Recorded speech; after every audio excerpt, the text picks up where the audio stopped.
बेंगलुरु हज embarkation point से आज़मीन हज का पहला काफिला 7 जून 2023 को रवाना होगा।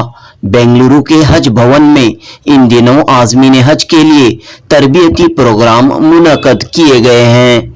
आज़मीन हज की अलग अलग बैच के लिए 3 दिनों तक यानी 27, 28 और 29 मई को तरबियती प्रोग्राम तरतीब दिए गए हैं। कर्नाटक रियासती हज कमेटी और इंडियन हज ट्रेनिंग फोरम के तहत ये तरबियती प्रोग्राम मुनक्कद किए गए हैं। मारूफ हज ट्रेनर और वजीफेयाब केएस ऑफिसर सैयद एजाज अहमद और मारूफ आलिम दीन मौलाना जैनुल आबिदीन आज़मीन हज की तरबियत और रहनुमाई कर रहे हैं। कर्नाटक रियासती हज कमेटी के चेयरमैन रऊफुद्दीन कचेरीवाले और एग्जीक्यूटिव ऑफिसर सरफराज खान ने इस मौके पर मीडिया से खिताब किया। रऊफुद्दीन कचेरीवाले ने कहा कि सफर हज के लिए तमाम तर इंतजामात किए जा रहे हैं। हाजी जाने वाले हैं, वो लगभग मैं समझता हूँ 6 तारीख का इसको इनाग्रेशन होगा और मैं इंशाल्लाह इस फंक्शन में आने वाले 6 तारीख के तमाम एमएलएस, तमाम मिनिस्टर्स, एमएलसीज और सब यहाँ इस हज भवन इनाग्रेशन में मौजूद रहेंगे।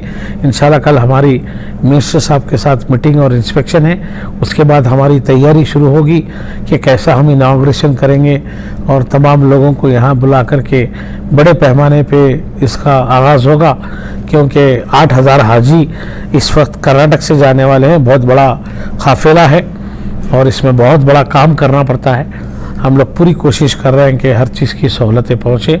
इंशाल्लाह वैक्सीनेशन हो चुका है और ट्रेनिंग का भी प्रोग्राम मुकम्मल हो चुका है।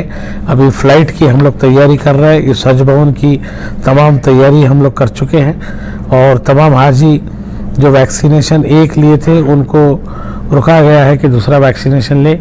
वैसे तमाम जितने भी हाजी वैक्सीनेशन नहीं लिए हैं उनसे भी हम गुजारिश की है कि आप वैक्सीनेशन ले करके आपका हेल्थ कार्ड और हेल्थ सर्टिफिकेट दे करके आपका जो भी प्रॉब्लम है उसको क्लियरेंस करें। और मैं जितने भी हाजी इस साल कर्नाटक स्टेट से जाने वाले हैं तमाम हाजियों को बहुत मुबारकबाद पेश करता हूँ कि एक बार पहली बार कर्नाटका स्टेट को कुछ 8,000 हाजियों का क्या कहते हैं, हाजियों को हज जाने का कोटा दिया गया है। तो इस कोटे में जो है हम लोगों को कुछ 8,200 एप्लीकेशंस आए थे, तो उसमें 150 लोग जो है ज़्यादा थे, हज जितने टारगेट थे उससे ज़्यादा थे। उसके बाद कैंसिलेशन होकर अभी 7,500 हाजी जो हैं यहाँ से कर्नाटका के हज कमेटी से हज के लिए जा रहे हैं। और पहले का जो कानून था कि यहाँ पर हमारे 4 एम्बार्केशन पॉइंट्स हुआ करते थे, बैंगलोर, मैंगलोर, हैदराबाद कर्नाटका एरिया का और मुंबई कर्नाटका एरिया का गोवा से एम्बार्केशन पॉइंट था। लेकिन एक बार जो है हज committee of India, government of India ने कहा है कि कोई भी हाजी आपके पसंदीदा एम्बार्केशन पॉइंट से हिंदुस्तान से कहीं भी जा सकता है। तो हमारे पास थोड़े ऐसे कहते हैं कि जो हाजियां हैं जो मुंबई से भी यहाँ से जा रहे हैं, दिल्ली से भी जा रहे हैं और यहाँ से भी हाजी भी दूसरे एम्बार्केशन पॉइंट से भी जा रहे हैं। और जो मंगलूर से एम्बार्केशन पॉइंट से जा रहे थे वो लोग कन्नूर से जा रहे हैं। जो उनको जो एप्लीकेशन में था उसमें चॉइस दिया गया था कि फर्स्ट एम्बार्केशन पॉइंट का चॉइस आपका क्या है, सेकेंड एम्बार्केशन पॉइंट का चॉइस आपका क्या है। तो बहरहाल तो जो है एम्बार्केशन पॉइंट्स का क्लैरिटी मिल गई है। तो कहाँ से जा रहे हैं, तो 7,500 हाजी जब यहाँ से जा रहे हैं तो बैंगलोर से जा रहे हैं, बैंगलोर मतलब कर्नाटक से जा रहे हैं। तो मैक्सिमम जो हाजी हैं जो हमारे बैंगलोर से जा रहे हैं, इनके साथ आंध्र प्रदेश के भी कुछ हाजी जो है अनंतपुर के, हिंदूपुर के, ये भी हमारे साथ यहीं हज भवन से हज के लिए जाएंगे। लास्ट टाइम तो जो हज का जो कॉस्ट था वो 4,25,000 कुछ था। तो एक बार बैंगलोर एम्बार्केशन से पॉइंट से जो जा रहे हैं उनका जो कॉस्ट है 3,10,000 5,000 कुछ आया है। तो इसमें क्या है कि लास्ट टाइम हम लोगों ने हज कमेटी से, कर्नाटका स्टेट हज कमेटी से यूनियन मिनिस्टर को हमने कहा था कि आप सूटकेसेस जो लास्ट टाइम दिए से हमको बहुत तकलीफ हुई इससे, तो सूटकेसेस का आप साइज दे दें और ये दे दें तो हाजियाँ खुद अपने सूटकेस जो है साइज के हिसाब से खरीद लेंगे। और जैसे कि बाल्टी देना है, बेडशीट देना है, तो सब हाजी के पैसों से कट होता था। तो हमने कहा आप ऐसे कोई भी कट मत कीजिए। हाजी जो चाहते हैं वो लेके आते हैं, और वहां पर जिद्दा में, मक्के में, मदीने में खुद भी वो खरीद सकते हैं। कोई कॉस्टली चीजें नहीं है, वहां पर ले सकते हैं। तो एक वो चेंजेस हुआ है हज कमेटी के रूल्स में। और दूसरी बात जो है, हर टाइम जो हाजी जाते थे उनका जो है 2000 रियाल जो है वो पहले ही भरना था, तो ये निकाल दिया गया है। अब तो जो है जो भी हाजी जाता है तो मिनिमम अपने साथ 1500 रियाल लेके जाना बहुत ज़रूरी है, बिकॉज वहाँ पर खाने पीने के इंतज़ाम के लिए जाना है। लेकिन हम पहले जो साथ में जो हज कमेटी के पैसे से नहीं लेते थे, इसलिए हम लोग नहीं, अभी इस बार नहीं लिए कि हाजी को पहले बार जो है बहुत मुश्किल होगी कि एक ही बार में इतना पैसा भरना बोल के। तो अब अगर क्या कहते हैं, वो अगर खुद से पैसे लेंगे तो टाइम मिलेगा इन लोगों को कि अपने खुद पैसे इंतजाम कर लिए। वो 2000 है, 3000 है, 4000 रियाल है, वो अपने हाथ से लेके जा सकते हैं। फ्लाइट शेड्यूल्स भी अभी आ गए हैं। 7 तारीख से फर्स्ट शेड्यूल फ्लाइट है हमारी बेंगलुरु। हाँ, 7 जून को सुबह के 4 बजे फर्स्ट फ्लाइट निकल रही है बेंगलोर से, और उस दिन जो है 5 फ्लाइट्स हैं साथ, और 22 जून तक ये फ्लाइट जा रहे हैं। हज के ताल्लुक से खूब मालूमात करें, खूब मुजाहिदा करें, और वहाँ जाकर इखलास के साथ हज करके आएँ तो इंशाअल्लाह बहुत फ़ायदा होगा। और इस साल अगर हज अच्छा हो गया, सही हो गया, सारी दुनिया में इनकलाब आ जाएगा। तो आमतौर पर मुताला करें और उसकी तरबियत भी हासिल करें, तो कौन से क्या तरीके क्या हैं इसके लिए? तो इसमें जो है, इसमें जो तजुर्बेकार आलिम दीन हैं, उनसे अगर मालूमात कर लेंगे तो बहुत फ़ायदा होगा। वरना एक मतलब हज कर लिया तो उन्हें अपने आप को आलिम, बहुत बड़ा आलिम समझता है, औंधे सीधे मसले बतलाता है। हम उसके ऊपर ध्यान ना दें, बल्कि जो सही है, परफेक्ट है, उसके ऊपर। तो अब तक जो ट्रेनिंग दी जाती थी उसमें और इस बार में एक बहुत बड़ा फ़र्क ये है कि वहाँ के हालात और जो साइंस एंड टेक्नोलॉजी जो एडवांस हुई है, इसमें जो है हज के परफॉर्मेंस को भी सिस्टम को डिजिटाइज कर रहे हैं, उसको डिजिटाइज कर रहे हैं।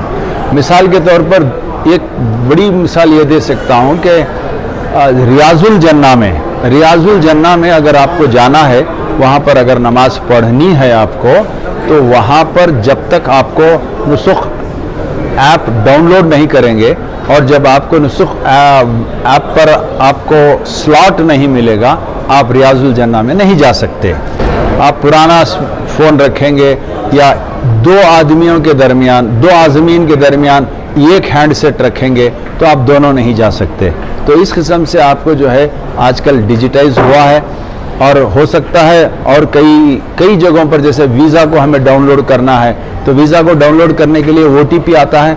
OTP जब तक हम नहीं देंगे तो हमारा वीज़ा डाउनलोड नहीं होता है। इस किस्म के हालात वहाँ पर आए हैं। और सबसे बड़ी यूँ कहूँ कि एक रूहानियत हमारी जो निकल गई है, वो ये है कि हाजी जब कमरे से निकलता था तो एहराम की हालत में सोच कर आता था कि वो खुश होता था।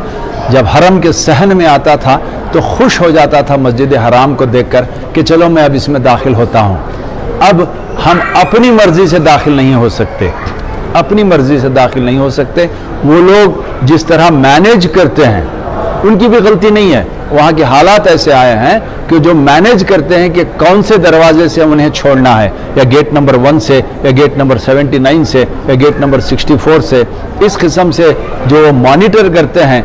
हम सोच के आते हैं कि हरम में जाके दाखिल हो जाएंगे, हम दाखिल नहीं हो सकते। वो जिस गेट से कहेंगे उसी गेट से दाखिल होना है। और तवाफ़ करने के लिए हम सिविल ड्रेस में जाके तवाफ़ करते थे, अब तवाफ़ नामुमकिन है। अगर यूँ कहूँ कि सिर्फ उम्रा करने वाले को मताफ में इजाज़त है, मर्द हजरात के लिए उम्रा करने वाले को मताफ में इजाज़त है। और एहराम की हालत में हम काबे को छू नहीं सकते क्योंकि खुशबू रहती है। तो अब सिविल ड्रेस में मताफ में जा नहीं सकता।